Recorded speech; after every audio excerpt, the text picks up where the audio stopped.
Flash Actu Ukraine, 3 points essentiels à retenir de la journée du 20 juillet 2023. Situation militaire, sur le front Est, l'armée ukrainienne est en difficulté dans la région de Kupiansk et Liman.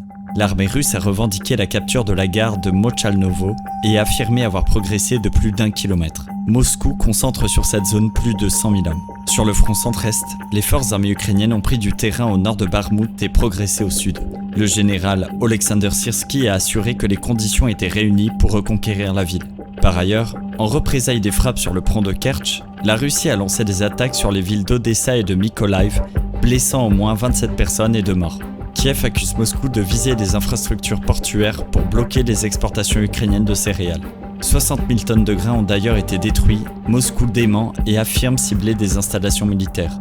Un incendie dans l'est de la Crimée sur un terrain militaire a nécessité l'évacuation de plus de 2000 personnes. Peu d'informations filtrent sur les dégâts causés. En revanche, selon le gouverneur local de Crimée, une adolescente a été tuée par une attaque de drone.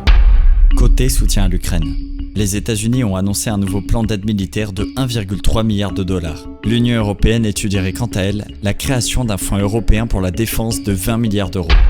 Côté géopolitique. Tout d'abord, menace en mer Noire. Moscou considérera dès jeudi des navires se rendant vers l'Ukraine comme des bateaux transportant potentiellement des cargaisons militaires. Ensuite, une vidéo publiée sur les chaînes Telegram du groupe Wagner semble montrer son patron, Evgeny Prigojine, en Biélorussie. Ce dernier déclare que les combattants ont mené un combat digne en Ukraine et que ce qui se passe actuellement en première ligne est une honte à laquelle nous ne voulons pas participer et nous devons attendre de pouvoir pleinement montrer notre courage. Il rajoute que la décision a été prise de rester en Biélorussie pendant un certain temps et de former des soldats biélorusses. Enfin, 20 ans de prison ont été requis contre Navalny, l'opposant de Vladimir Poutine actuellement en prison. Durant son procès, il a de nouveau condamné l'offensive qu'il qualifie de guerre la plus stupide et la plus insensée du XXIe siècle. Affaire à suivre.